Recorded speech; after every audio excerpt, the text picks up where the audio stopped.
Pas di tengah lapangan, saya sampai tengah lapangan, itu ambulan lampunya nyala, nyorot, Nyala sendiri. menyorot ke saya. Si Umar bukan ya? Oh. Saya santai sambil saya sorot gitu kan. Ini kayak ada orang, Mar, diem ya, nggak ada nyaut, cuman nyalain lampu sorot aja. Ya. Samperin nggak apa, kita ke menuju kantor kan, jalan. Baru ngebelakangin ambulan itu, ambulannya jalan. Ketika disamperin sampai kelas, naik kan ke kelasnya tingkat 2 kelas. Itu nih 2 anak ini ngelihat si anak yang masuk kelas ini lagi nulis di papan tulis, kapur kan dulu kapur. Iya, zaman itu kapur. Sambil nulis begitu, kayak nulis Arab gitu. Oke. Nulis Arab. Mada ta'mal hana? Mada ta'mal fil fasl? La yajuz fil fasl fil hujrah. Bilang aja.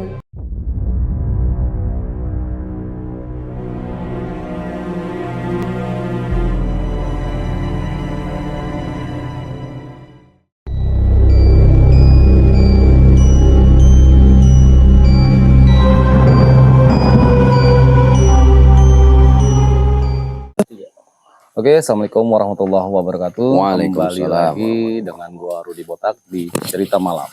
Kali ini gua berada di daerah Bogor nih kawan-kawan, bersama salah satu ustadz di daerah setempat bernama Pak Ustadz Zulfikar. Assalamualaikum Pak Ustadz. Waalaikumsalam. Sehat Pak Ustadz ya? Alhamdulillah. Nah, yang Pak Ustadz ini ingin bercerita pada zaman Pak Ustadz belajar di pesantren. Pesantrennya juga di daerah Bogor.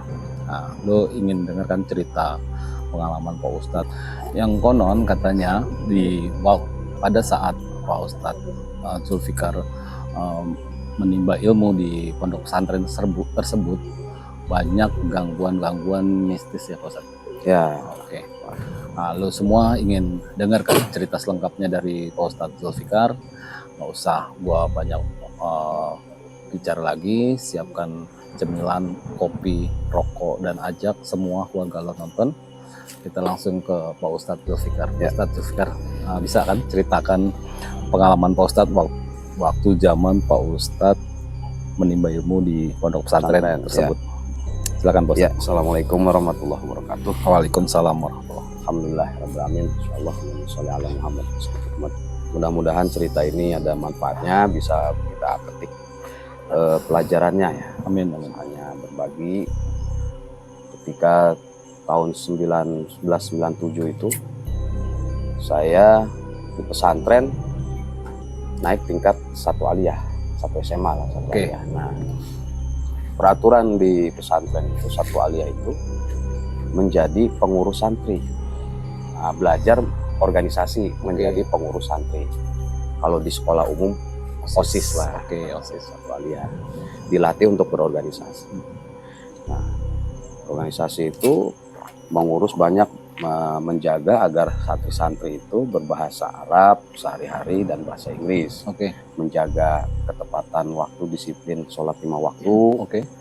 Masuk kelas, gitu kerjaannya tuh.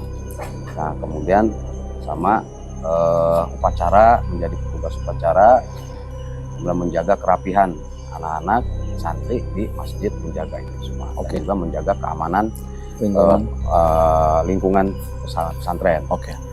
Terutama dalam hal menjaga keamanan ini di kala waktu liburan, itu pun menjadi sebuah peraturan yang wajib diikuti oleh pengurus pesantren. Pada tahun 97 libur lebaran, ujian libur lebaran, libur lebaran dikasih 20 hari oleh kiai. Selama 20 hari itu diatur bahwa pengurus santri tidak boleh pulang. Boleh pulang tapi nanti piket harus datang. Nah, per 5 hari itu 5 orang. 5 orang. Per 5 hari 5 orang. Untuk jaga. Datanglah bulan Ramadan. Bulan Ramadan seperti biasa, sampai ketika liburan, saatnya para santri, anggota, bahasanya a'dho, itu pulang mudik. kembali ke rumah masing-masing. Semua santri. Semua santri beserta guru-gurunya plus kiainya juga mudik. Oke. Jadi pondok kondisinya kosong. Berarti hanya Pengurus saja. pengurus. Nah, dan sebelum pada guru-guru ini mudik, ada memang spesialis ustadz yang atau guru di pesantren kami itu waktu mondok, memang spesialis tempat kami menimba ilmu wirid, zikir, Oke. Ya. dan ilmu batin. Oke. Tuh, selain ilmu otak juga ilmu batin dipelajari di pesantren. Oh. Dan terutama untuk menjaga lingkungan pesantren sehingga tidak kebobolan maling dan juga masih terjaga kondusif lah agar pesantren itu tidak terjadi hal-hal yang tidak diinginkan. Oke. Bahasanya diisi tuh. Saya juga baru pertama jadi pengurus kan, mengurus santri itu. Saya nggak ngerti. Diisi, dikasih minum. Ini buat bekal selama 20 hari menjaga pondok, kata Ustadz ini. Oke, Ya. tahan dulu Pak Ustadz. Ini dalam artian diisi itu berarti badan yang diisi? Badan. Oke. Badan diisi. Ternyata memang menjelang Lebaran itu rawan lingkungan, baik lingkungan di warga maupun lingkungan di pesantren. Oke. Nah, sering sekali banyak yang kebobolan, maling. Maka kalau di santri mah dibekali itu ilmu-ilmu seperti itu untuk menjaga. Dan malingnya juga bukan maling sembarangan karena pesantren kami di atas, di bawahnya kali. Yang terkenal tuh Kali Cikaniki. Daerah Bogor itu ya? Ya, kalinya lumayan deras. Memang tidak terlalu dalam, cuma deras. Kalau boleh tahu Pak Ustadz, lingkungan pesantren itu luasnya berapa? Luasnya ada 2 hektar. Berarti cukup luas ya? Cukup luas. Hanya yang menjaga pada saat liburan itu hanya santri 5 orang itu? Sebenarnya banyak, cuma dibagi. Oke. Di piket pakai jadwal. Oke. Nah, per 5 hari 5 orang. Per 5 hari 5 orang? Iya, per 5 hari 5 orang. Selama 20 hari itu. Oke. Berarti 4 gelombang kan? Iya. Digantian. Nah, tepatan saya bagian ke-3, gelombang ke-3. Sama kawan-kawan dekat kita lah, kami itu. Berlima. Nah, memang sudah dibekali itu. Dan kembali lagi tadi cerita bahwa dalam maling itu punya ilmu sakti lah bahasanya. Jadi dikenal itu pada tahun 97 itu dikenal malingnya itu kalau dikejar suka lompatnya ke kali dan bisa lari di atas air kali. Sesakti itu ya? Iya, sesakti itu. Makanya sangat betul-betul dibekali oleh Ustadz itu. Cuma nggak sempat dikuasai, cuma sekedar jaga badan aja supaya tidak apa-apa gitu kata Ustadz. Oh, izin Allah. Nah, singkat cerita, kebagianlah saya dan kelompok saya tiket di gelombang ke-3. Berarti hari ke-11, malam ke-11. Jadi hari ke-10 harus sudah ada sore pada asar di pesantren. Nah, asar itu sudah pada gelombang kedua sudah pulang mudik ya. Sore hari ke-11 itu hari ke-10 malam ke-11 saya dan kawan-kawan datang tanpa teleponan karena belum ada handphone dulu ya, tahun 97 ya.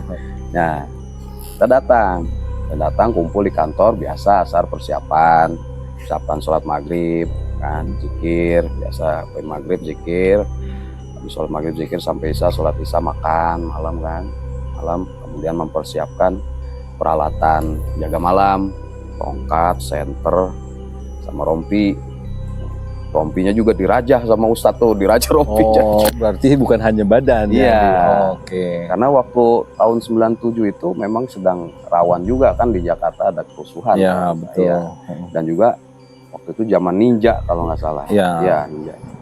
Jadi memang harus ketat. Nah, dari setelah sholat isya, zikir, kemudian makan. Nah, ini kebiasaan sudah begitu disiplin waktunya. Kami bersiap-siap kan jam 9. Itu memang suasana gelap, pondok dipadamkan semua, di lapangan lampu tembak padam. Di lampu-lampu di kelas padam, lampu-lampu di asrama padam semua. Cuma kamar mandi santri sama kantor pelajar yang tidak dipadamkan. Begitupun di asrama putri kan sebelah sana.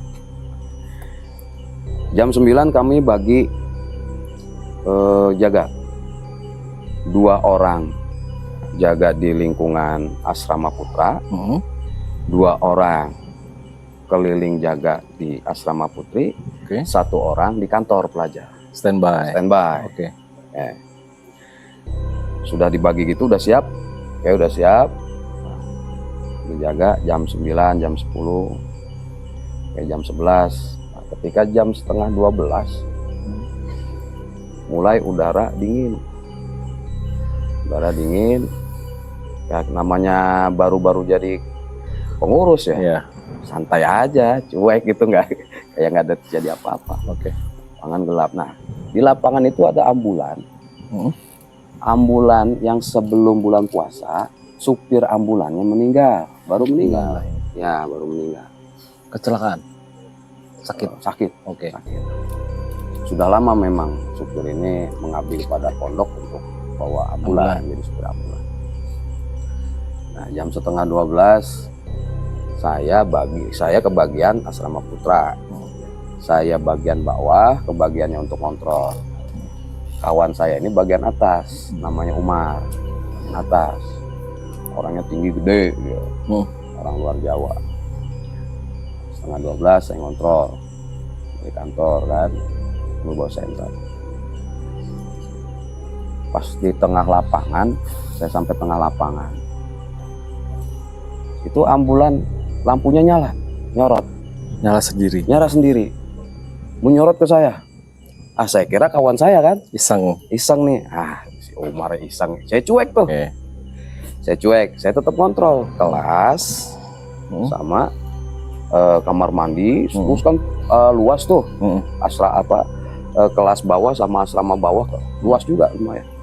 Kamar mandi ke sana, terus balik lagi ke lapangan. Pas saya ke lapangan, lampunya nyala lagi, nyorot saya. Padahal, maaf Pak Ustadz, saya potong. Itu kunci ambulan di kantor atau kunci ambulan di kamar Ustadz sebetulnya kan. Berarti yang sebenarnya kalau cara akal sehat nggak mungkin ya? Betul, nggak mungkin nyala. Cuma karena kita baru ya cuek-cuek aja gitu ya. Nah, pas saya jalan gitu sampai ke lapangan asrama putra, lampu nyala lagi tuh, lampu mobil ambulannya nyala lagi. Itu posisi gelap emang, gelap. Tapi kayak ada orang nih di bangku sopir, bentuknya kelihatan kan bayangannya. Si Umar bukan ya. Saya santai sambil saya sorot gitu kan. Ini kayak ada orang. Mar, diam ya, nggak ada nyaut, cuman nyalain lampu sorot aja. Mar, lu ngapain di ambulan? Terus nyorot. Lu bercanda. Kayak bilang gitu, bercanda. Udah saya matiin tuh senter kan, saya nungguin aja sambil main tongkat.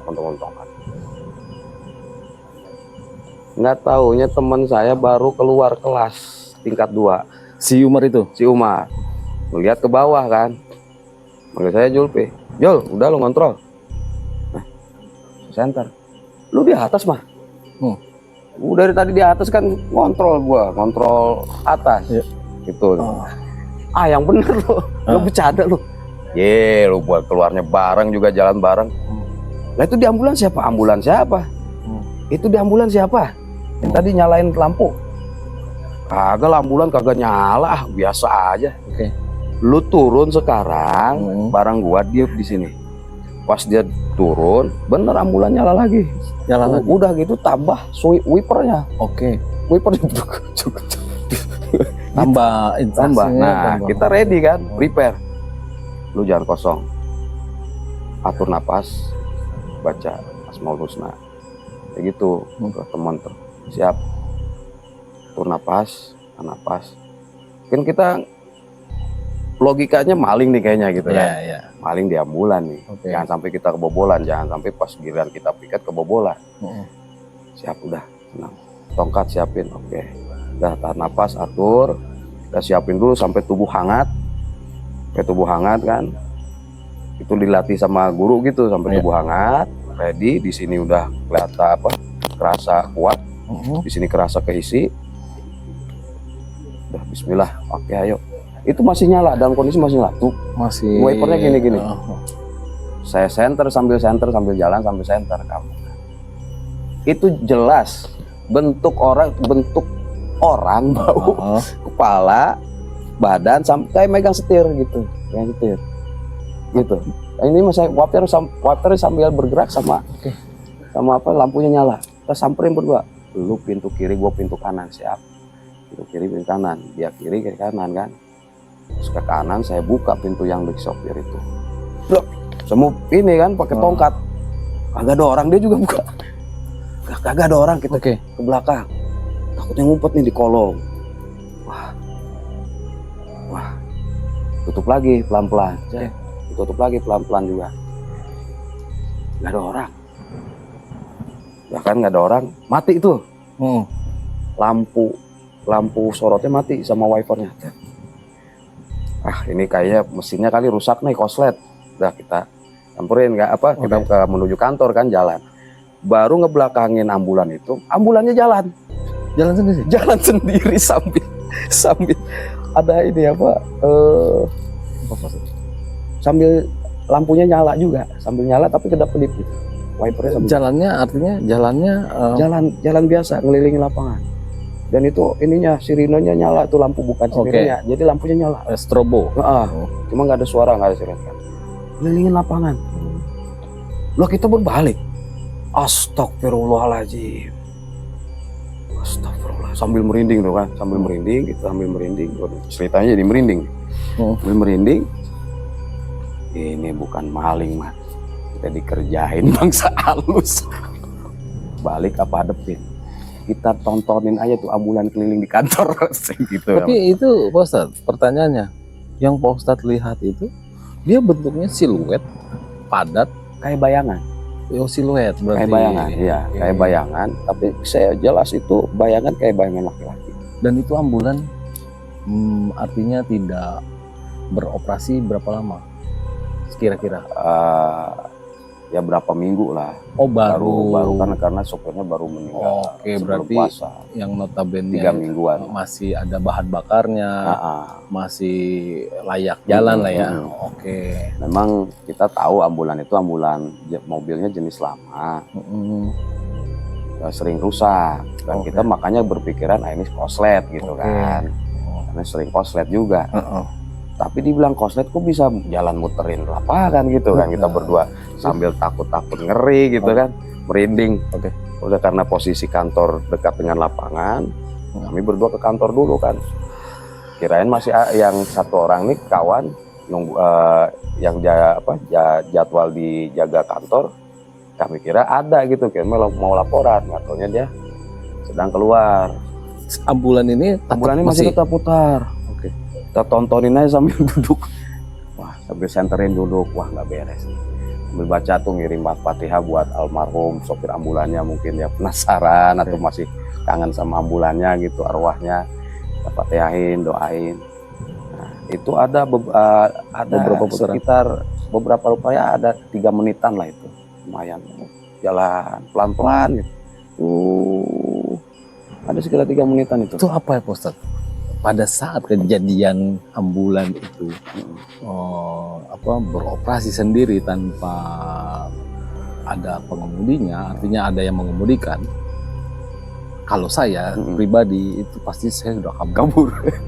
Mungkin nggak kuat diri ya ngeliatnya, karena sudah cek segala macam. Pada saat itu pertanyaannya, apa yang dirasain Pak Ustadz? Kami berdua sepakat, kami berlima sepakat, apapun yang terjadi, pondok tanggung jawab kami. Ketika itu nggak boleh ada kejadian apapun keluar pondok, apapun resikonya hadapin.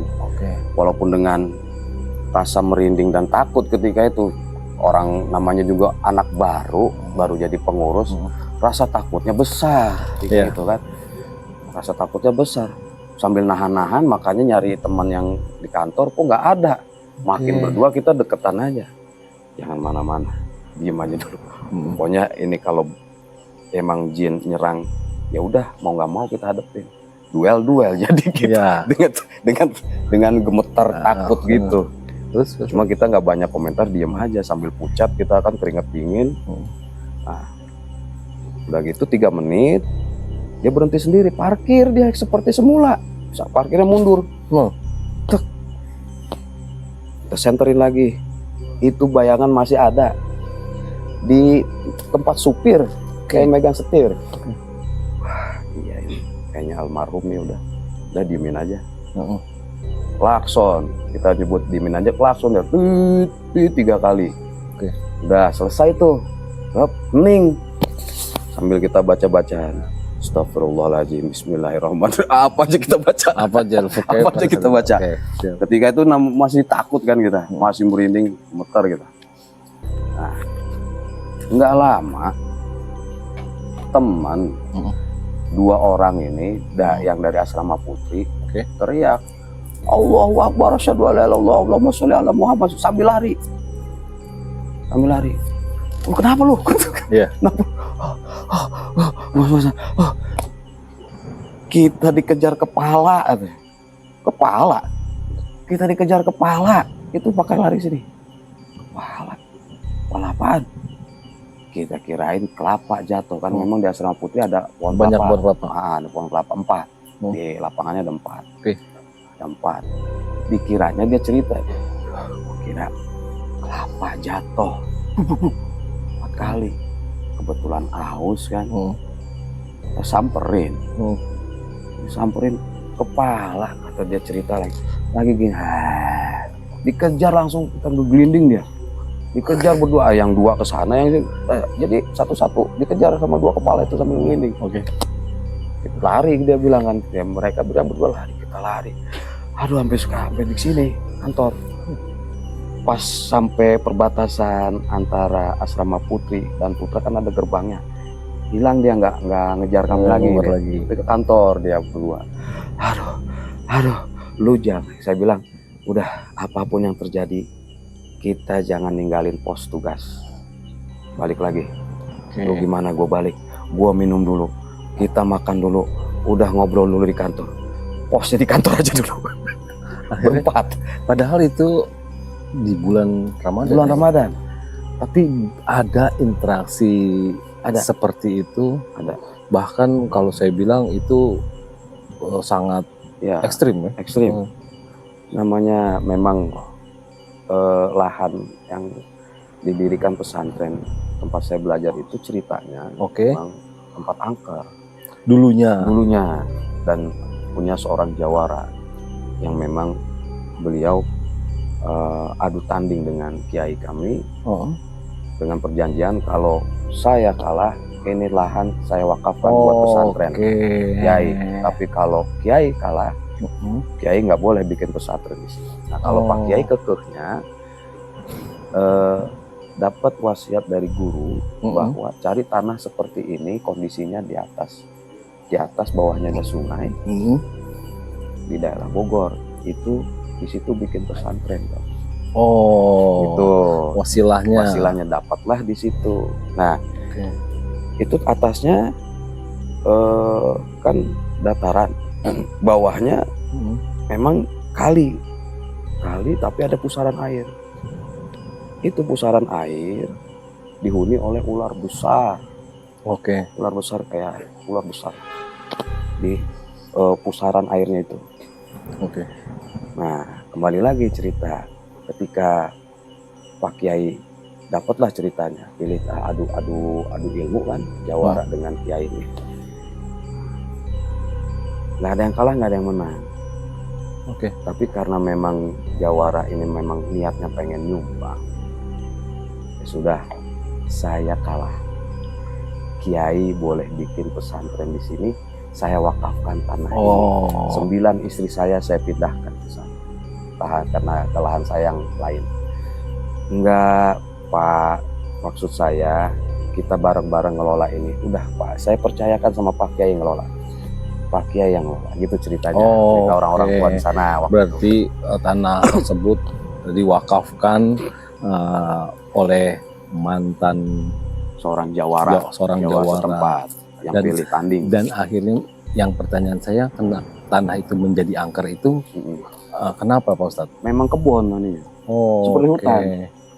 Banyak pohon-pohon kelapa dan jati dari situ. Oke. Nah, dan memang sarang ini sarang demit juga menurut cerita orang-orang tua di situ waktu saya mondok, cerita sama orang tua sana. Oke. Nah, itu kembali lagi ke cerita kami ngumpul di kantor siap, kan berempat siap. ya. Ketika kami lagi berempat ngobrol kan dalam suasana panik tuh, merinding, pintu dikunci, bukan dikunci, ditutup gitu. Apapun yang terjadi pokoknya kita sini aja. Asal jangan kebobolan maling udah gitu. Kalau hantu mungkin karena penduduk pertama ya. Nggak lama teman yang satu datang sambil lari langsung dobrak pintu kantor, buka tutup lagi. Kenapa lu lari? Udah besok aja ceritanya, langsung tidur ke kamar begitu. Kenapa lu? Udah besok aja. Lu masih bau, lu habis berak ya kata. Lu habis berak ya? Udah besok aja ceritanya. Udah tuh kita makin panik berempat. Wah gimana nih? Keliling jangan. Malam pertama ini sampai subuh kita di kantor aja udah. Berarti seangker itu ya Pak Ustadz? Pesantren itu seangker itu. Nah pertanyaannya Pak Ustadz, itu ada nggak Pak Ustadz cerita-cerita pada saat proses normal belajar mengajar sebelum hari libur, ada nggak sih Pak Ustadz cerita-cerita horor juga gitu loh? Oh ya ada. Kalau itu cerita dari khofir. Khofir tuh bahasa yang ronda malam. Oh. Jadi kan jam abis isya makan, jam 8 malam itu sampai jam 10 belajar malam. Jam 10 wajib masuk kamar masing-masing. Nggak boleh ada yang di kelas. Kelas semua dipadamkan. Kebiasaan gitu lampunya. Mau masuk kamar masing-masing. Nah cerita ada khofir itu penjaga malam, ada di rolling juga di piket. Itu dari kelas 2 MTS, kelas 2 SMP sampai kelas 3 itu jaga malam memang tugas. Jaga malam. Kalau hari-hari biasa hanya 2 orang per asrama. Kalau putri nggak ada, nggak ada jaga malam. Coba Banin aja, bahasa Banin itu santri putra. Nah, ada satu ketika cerita anggota kami itu, anggota yang kelas 2 dan kelas 3 sanawiyah ini jaga malam dapat tiket. Melihat ada anak masuk ke kelas. Kan nggak boleh, karena peraturannya harus ke kamar semua, tidur di kamar, istirahat. Nggak boleh ada di kelas. Sedangkan itu posisinya padam. Disamperin tuh sama khofir. Saya disamperin berdua, nggak boleh kan, termasuk pelanggaran. Pengen dicatat namanya supaya dapat hukuman dari bagian keamanan. Ketika disamperin sampai kelas, naikkan ke kelasnya tingkat 2 kelas. Itu nih 2 anak ini ngelihat si anak yang masuk kelas ini lagi nulis di papan tulis, kapur kan dulu kapur. Zaman itu kapur. Ambil nulis begitu, kayak nulis Arab gitu. Nulis Arab. Mada ta'mal hana? Mada ta'mal fil fasl? La yajuz fil fasl fil hujrah. Ila hujrah. Bahasa Arab. Apa ya? Lagi ngapain? Di kelas ini, nggak boleh di kelas. Di ke kamar sekarang jam tidur. Ada waktu lin naum. Ini waktunya tidur. Udah tidur. Di pintu tuh ngomong itu duanya. Udah tidur. Naum. Fil hujrah. Nggak digubris, tetap aja nulis. Nulis aja gitu. Tapi bentukannya santri. Bentuk manusia, santri. Bentuk manusia. Suasana gelap. Raya jus nggak boleh. Balik lagi ke kantor pos ya. Ini 2 orang penasaran. Tadi siapa sih? Nggak nyebutin nama. Balik lagi ke kelas. Nah ketika balik lagi ke kelas, si anak yang tadi masuk lagi duduk begini di bangku, di meja. Iya. Tidur kan nggak boleh tidur di kelas. Kok tidur di kelas? Dihampiri lah sama 2 orang ini. Pas dihampiri, Pas dihampiri mau dihukum gitu ya, mau dicegah dan dibawa paksa ke kamar. Nggak boleh, la yajuz fil fasl, ila hujrah sambil ngebentak gitu. Diangkat, ada nih satu anak, angkat kepalanya, pas diangkat kepalanya bukan rata. Bukan rata, kabur, dua anak kabur. Itu malam gak ada yang jaga sampai subuh, langsung ke kantor pelajar. Dia tuh anak trauma sampai sakit seminggu, nggak basuh kelas. Abis selesai, dia saat mereka berdua sakit, kan dia dirawat di klinik pesantren. Akhir cerita baru dia, mereka berdua cerita. Itu dari situ, wah ini harus pada rajin zikir ya. Berarti seangker itu ya Pak? Seangker. Dari situ cerita dari situlah kelas yang sering didatangi makhluk astral itu dinyalain. Tapi kalau liburan harus tetap mati, karena kan sayang listrik kan, olok listrik jadi bahasanya. Berarti ini ya Pak Ustadz, ini saya jadi berpikir gini Pak Ustadz. Yang notabene itu tempat belajar agama, yang sehari-hari dipakai untuk selalu melantunkan ayat-ayat suci Al-Quran, belajar keagamaan, yang sudah otomatis belajar baca Al-Quran.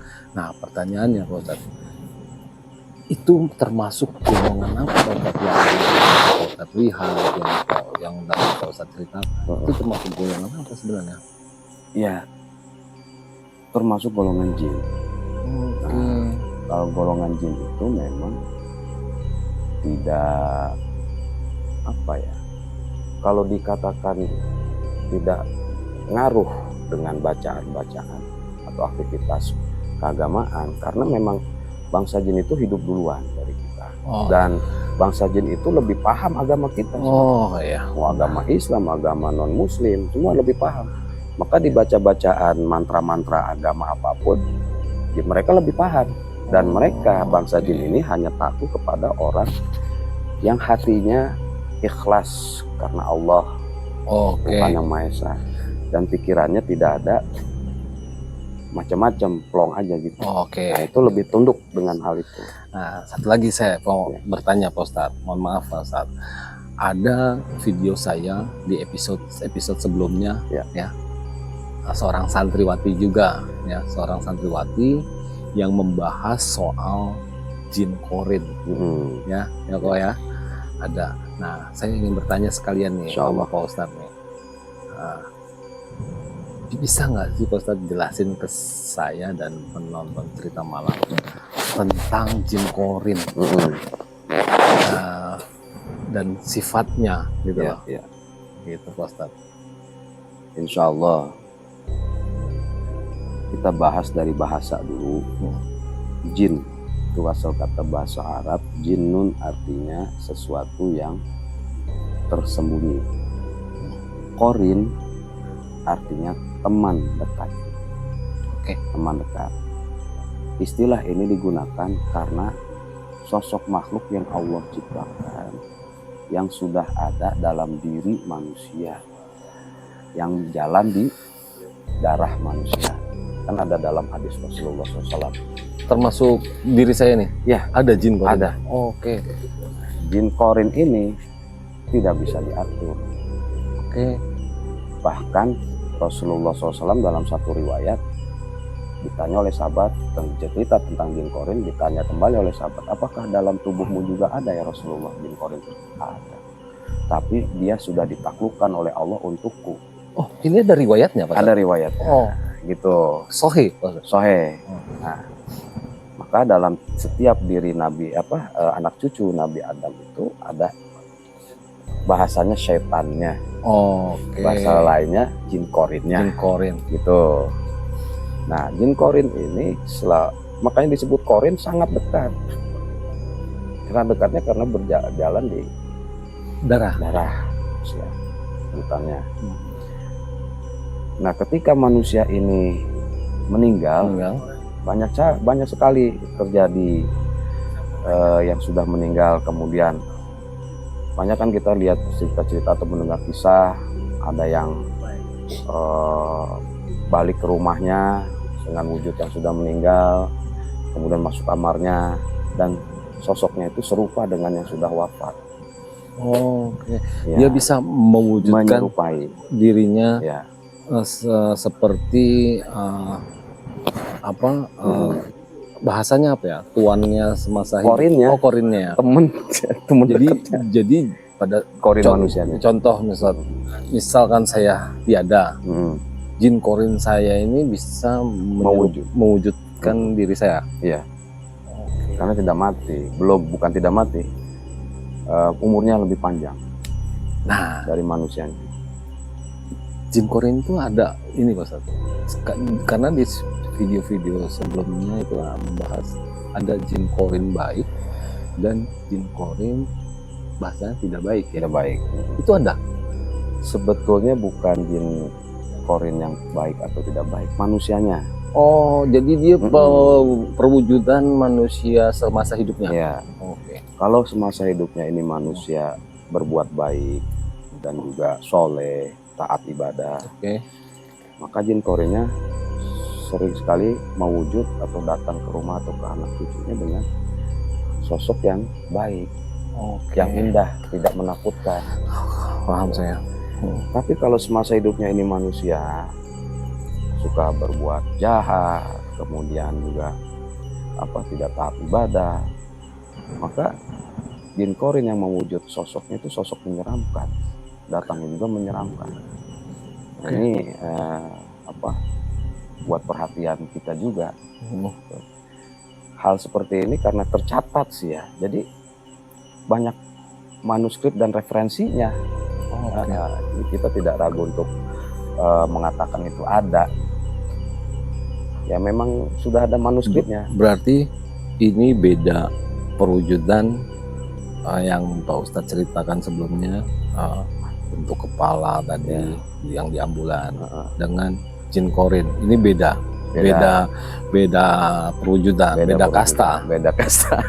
Dan juga beda tugas. Beda tugas. Ada yang bangsa jin itu rumahnya di pohon ada, rumahnya di gunung, di sungai ada, kemudian juga ada yang di tanah lapang, di rumah juga ada.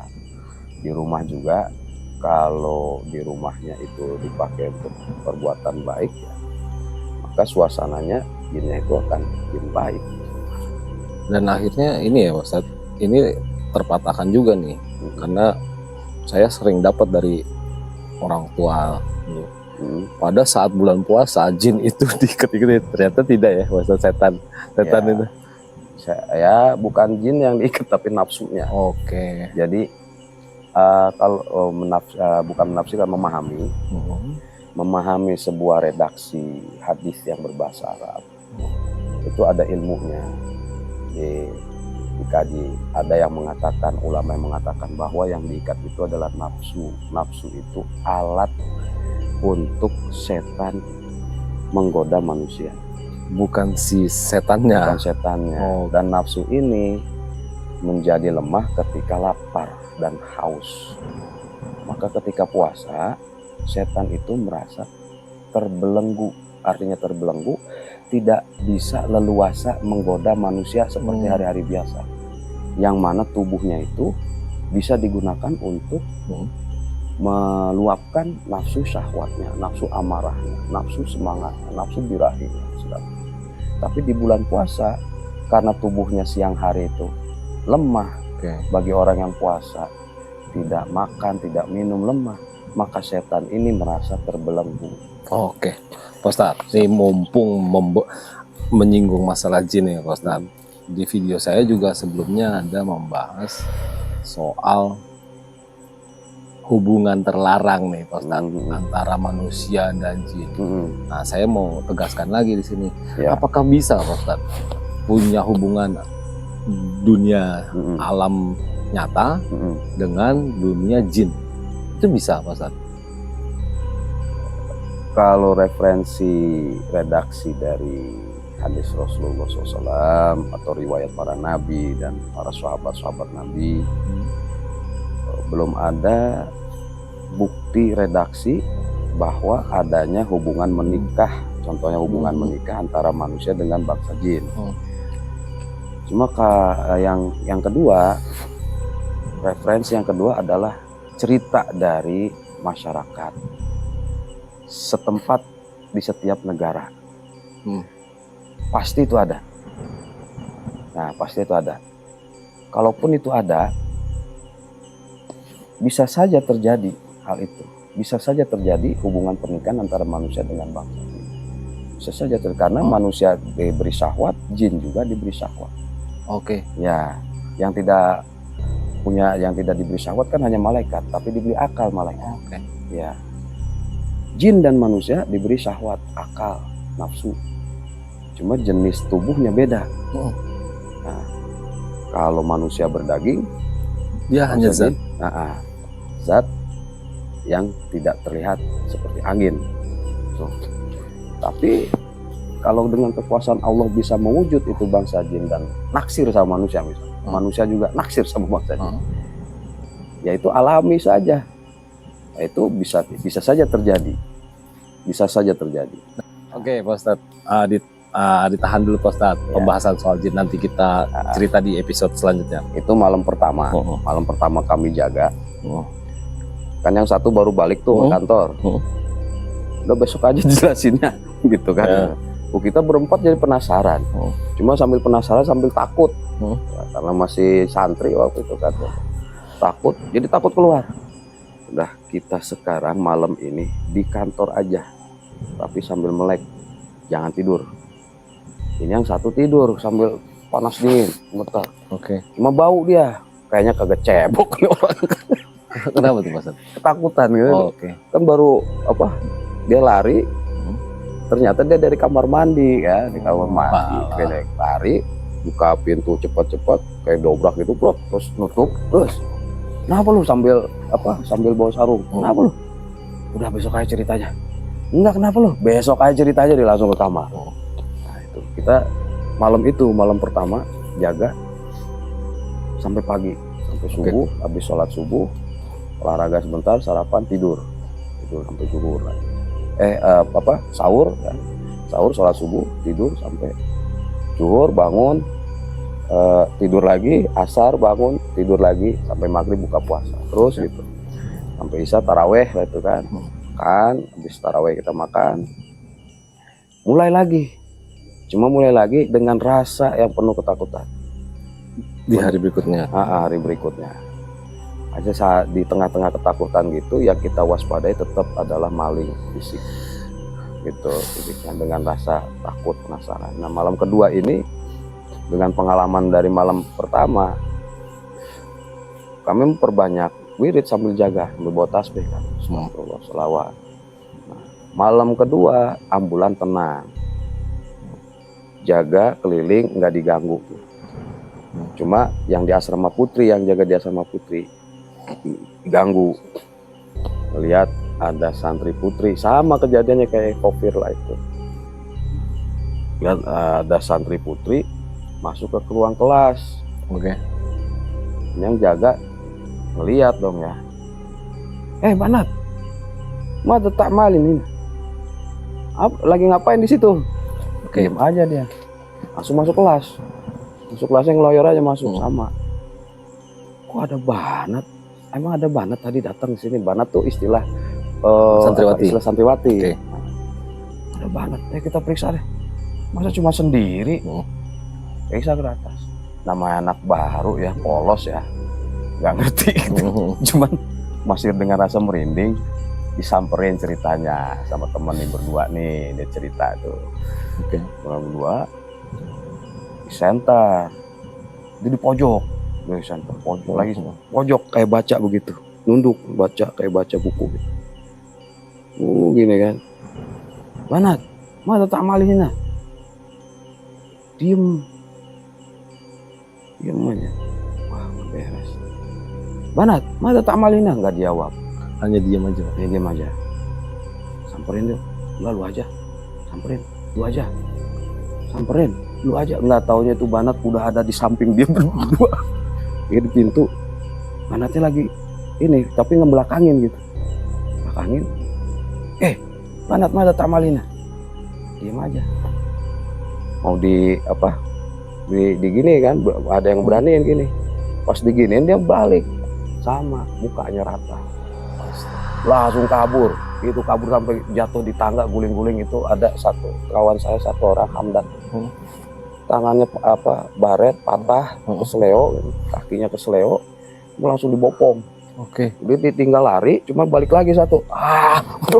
Ngerepotin gua aja, pakai jatuh.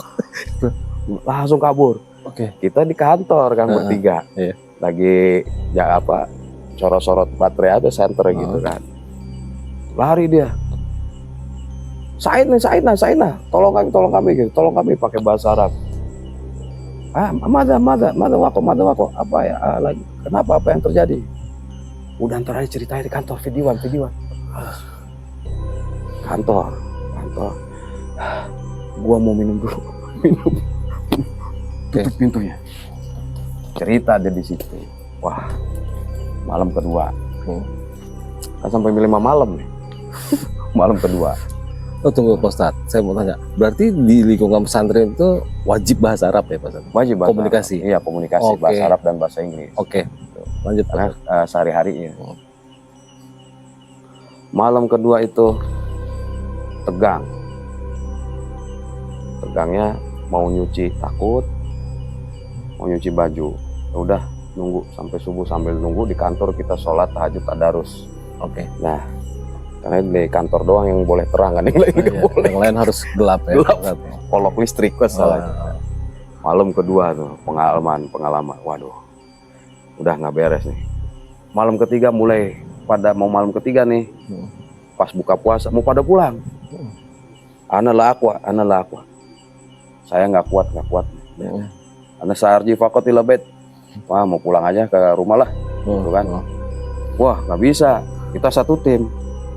Harus berlima, kalau mau pulang semua. Bertahan semua. Iya. Waduh, gimana ceritanya ini? Wah. Ya Allah, sebarin pada taraweh. Nata syawar. Kita habis taraweh kita musyawarah. Habis taraweh, musyawarah lagi tuh malam ketiga. Nah lah, kita refreshing aja lah dulu ke Kali Ujung gitu. Ke Kali Ujung kita, Kali Ujung. Habis taraweh kita Kali Ujung bawa makanan. Makan di sana kan, santai sambil berenang di kali itu. Kali Ujung memang dikenal oleh santri itu agak dalam, tapi enak buat renang, buat mandi. Agak cekung ya. Iya, agak cekung. Nah, makan berlima gitu. Kami lupa waktu itu sudah ada wanti-wanti dari ustadz dan senior bahwa kalau ke Kali Ujung harus genap, jangan ganjil. Oh, ada pantangannya. Ada pantangannya, harus genap, jangan ganjil. Pak Ustadz nggak pernah bertanya kenapa alasannya? Pernah, cuma lupa waktu itu karena kita mau mengadamkan suasana, ada refresh untuk keluarga di suasana. Oh ya udah, Kali Ujung renang ceritanya. Lagi berenang berlima tuh sambil ganjil ya. Iya, sambil ngamalin amalan dari guru-guru lah. Ngetes daya tahan tubuh kan. Berendam di kali sambil baca-bacaan sampai badan terasa hangat. Sambil baca-bacaan. Yang sini ke leher. Sambil baca-bacaan, niatkan berwudu gitu kan, baca-bacaan. Lagi baca-bacaan gitu, saya kena itu malam gitu ya, saya melek. Emang harus merem bacaannya itu, saya melek, ngelirik, saya hitung kepala kok ada 6. Kok ada 6, 1, 2, 3, kan kita 5 dalam hati, kan ada 6. 6. Wah. Oke, saya jalan pelan-pelan tuh, sambil baca-bacaan pelan, jalan. Colek dari bawah. Kita ada 6. Mampus, ku takut, udah diam aja. Jangan lari ya. Jangan lari. Jangan lari. Itu bentukannya tapi jelas Pak Ustadz. Jelas. Oke. Kepala orang. Tapi membelakangi. Oke. Kok kita ada, kan kita berlima kok. Pokoknya jangan lari. Sambil merapal aja zikiran, jangan baca doa-doa. Memang ritualnya 1 jam sampai jam 12 malam. Jam 12 udah. Jam 11 pas jam 12 malam melihat bulan udah di atas kepala kita kan. Pelan-pelan jalannya. Pelan-pelan berlima aja. Pokoknya yang bergerak udah itu normal. Berlima jalan pelan-pelan. Sambil doa-doa. Sampai pinggir, ambil baju pelan-pelan. Saya nengok, lu jangan nengok. Kalau nengok dia ikut. Oh gitu. kan kali ujung jauh, ngelewatin kebun-kebun pohon duren, pohon bambu, ya kan, sama pohon-pohon yang lainnya itu, pohon mangga, manggis ada, lewat kebun, kali ujungnya, sampai pinggir ambil apa, baju pakaian kita kan, sama sarung. Saya nengok ke belakang, kok dia ngikutin, lu pakai nengok kabur gitu kabur. Tapi Dianya ikut dari kali langsung bergerak begitu jalan. Dia pakaian udah lengkap, pakaian apa kayak jubah putih gitu lengkap. Apa kepalanya muncul kok makin tinggi gitu. besar. Udah ngejar kita begitu. Oke. Kita lari berlima. Kabur berlima. Udah lari tunggang langgang yang penting sampai gerbang pondok. Sampai gerbang pondok, buka pondok, kunci cekrek. Tapi jelas Pak Ustadz, bentukannya jelas. Itu laki-laki rambutnya ini pendek lah rambut. Pas sampai gerbang memang dia di gerbang itu ngeliatin kita tuh. Ngeliatin kita. Ya udah ke kantor, tutup pintu lagi. Itu malam ketiga. Masya Allah, malam ketiga. Iya, Masya Allah memang Pak Ustadz. Masya Allah. Masya Allah. Malam ketiga udah dari jam 12 itu udah kita tadarus lagi sampai puasa, sampai sahur. Sahur tahajud sampai sahur udah. Udah malam ini udah kita di kantor. Nah, malam keempat aman. Nah, malam keempat aman. Malam kelima maling kita ngadepinnya. Ini bukan goib tapi maling. Maling 2 orang lagi kan. Malam kelima kenang-kenangan itu. Saya kena ini ada tandanya pitak nih kena pesantren. Oh iya. Pitak saya kena pesantren. Duel waktu itu kita. Jadi sama maling itu ya alhamdulillah bersyukurnya udah sebelum pada liburan kita dijaga diisi sama Ustadz. Nah itu Pak Ustadz, maaf saya potong dulu. Maling ke lingkungan pesantren, apa yang dicari Pak Ustadz? Banyak. Ada kan di kantor TV, kantor sekolah TV, komputer dulu komputer yang kotak tuh. Komputer di kamar tahun 97-an masih PC-nya. Ya. Motor juga ada, motor apa dulu Supra apa yang itu ya, yang Astrea. Itu kan mewah tuh tahun 97 ya. Oke, lanjut Pak Ustadz. Ya, 2 orang masuk mindik-mindik lewat naik gerbang pagar. Masuk, temen langsung lari ke kantor. Mojo sarik begitu bahasanya. Mojo sarik. Ada maling. Ada maling. Berlima keluar. Siapin napas, atur napas sampai badan hangat, asmaul husna. Udah kesigap. Langsung kejar maling ke asrama putri, muter. Terus ke asrama guru. Nah di asrama guru itu satu maling bawa golok. Kita 5 orang datang. 1 orang. Lu tadi ada 2 orang, mana satu lagi? Keluar berdua. Bawa golok dua-duanya kan. Kita udah siapin aja. Nah udah siapin, disitulah terjadi duel. Duel sama itu. Untungnya nggak pecah gitu, cuman kegores doang, cuma jadi pitak. Sama ini nih. Berarti termasuk hitungannya jebol juga ya Pak Ustadz? Iya, cuma untungnya udah keisi gitu. Iya. Temen alhamdulillah pada aman lah temennya. Duel di situ kan, dibawa golok segala macam. Dia mungkin dia merasa terdesak berdua, lari dia lewat gerbang asrama putri menuju kali. Pasti ke kali ini kejar. Ya kejar. Ya itu tadi turun ke kali, lari di atas air. Dua-duanya bisa lari di atas air. Bisa di atas air. Saktian maling ya berarti. Gila ya. Kalau udah begitu kita nggak bisa ngejar. Udah biarin, yang penting jangan masuk kawasan kita. Tapi tidak ada yang dibawa satu Tidak ada, apapun. tidak berhasil dia. Oke. Dan kabarnya setelah masuk pondok kan kami habis malam kelima itu kan sorenya gantian kami pulang ke rumah. Oke. Gantian rolling yang keempat. Oke. Nah, kabarnya setelah bulan puasa kami masuk lagi itu ada yang kebobolan rumah warga. Oke. Ya itu apa radio, TV, kena maling tuh. Nah itu Pak Ustadz, saya bertanya, pesantren pada saat Pak Ustadz menimba ilmu itu pesantren modern? Modern. Oke. Modern tapi ada diajarkan oleh Ustadz khusus bidang ajian-ajiannya ada. Ya Semua- bela diri. Apakah semua pesantren Pak Ustadz? Enggak juga? Enggak juga, tergantung kiainya yang mengkurikulumkan. Oke. Ya. Ada yang memang hanya murni belajar otak aja, belajar akal ya, logika, kemudian hafalan di otak gitu. Ada yang memang pesantren itu mengkurikulumkan ilmu otak, ilmu akal dan ilmu batin, ilmu hati juga gitu. Dan akhirnya Pak Ustadz pastinya melaporkan hal tersebut terhadap Kiai ya? Ya. Nah, apa tanggapan Kiai pada saat itu? Ya syukur alhamdulillah masih selamat. Gitu aja. Namanya sesepuh. Iya, nggak ada hilang ya? Iya, nggak ada. Cuma jebol aja ya Mas? Jebol aja. Jebol ya? Oke. Gol aja, cuma emang masih keingetan aja saya wajahnya, masih dendam aja, saya ketemu saya beri lagi gitu. Oke. Maling. Oke. Berarti mitos atau petuah orang tua zaman dulu bulan puasa itu tidak ada makhluk itu salah, Ya. salah tafsir ya Pak Ustadz, salah anggapan ya artinya gitu loh.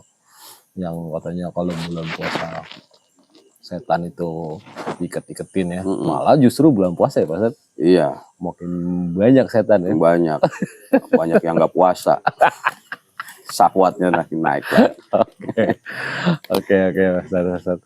Oke Pak Ustadz, saya mau tanya nih Pak Ustadz, itu apa kabar teman Pak Ustadz yang tadi lari terbirit-birit yang Pak Ustadz bilang bau sensor? Iya. Itu siangnya kan habis sahur, habis subuh, siangnya dia cerita. Kan kami itu habis subuh tidur, habis zuhur dia cerita.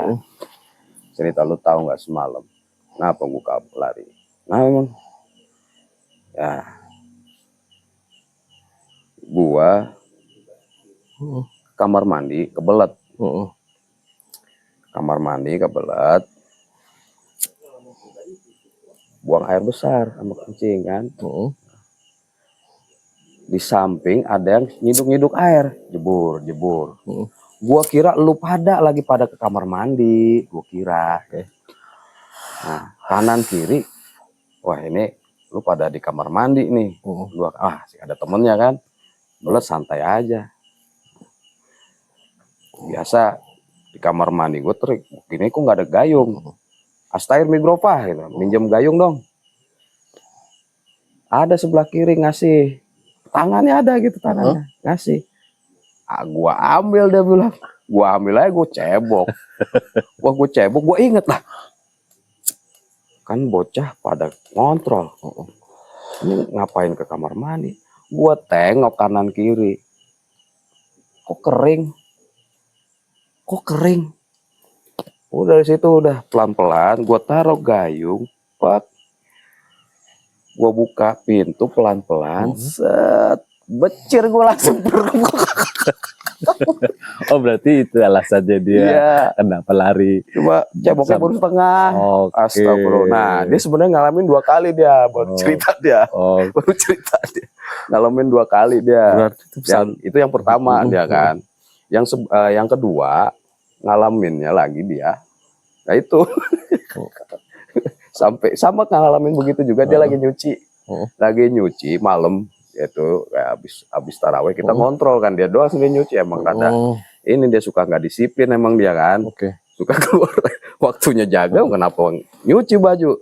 Jadi di wilayah Santri Putra itu dikasih kolam besar, ada beberapa kolam. Nah itu ada satu kolam yang ujung, yang depannya ada tempat buat nyuci, buat mandi ya, oke. gitu.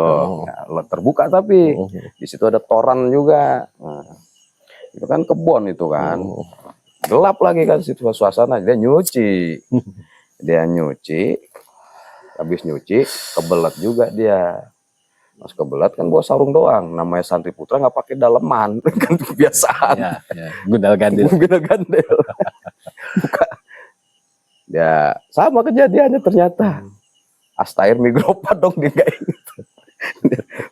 Baru cebok, dia inget lagi.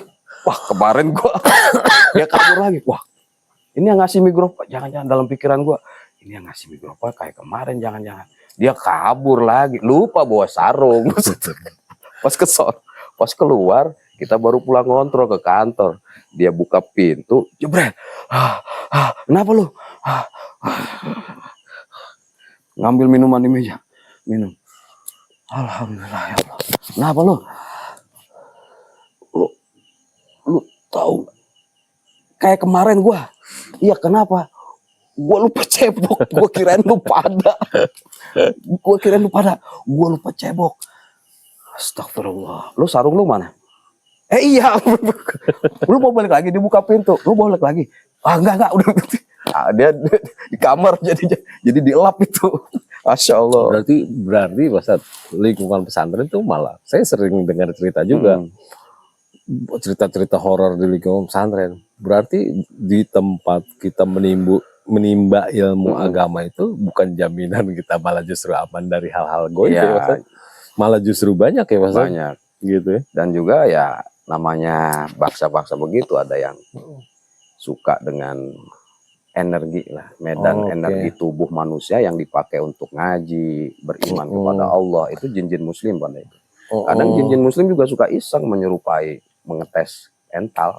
Dan justru ini ya Pak Ustadz, mengganggu kita supaya tidak tidak giat atau tekun belajarnya ya Pak Ustadz ya, kayak gitu.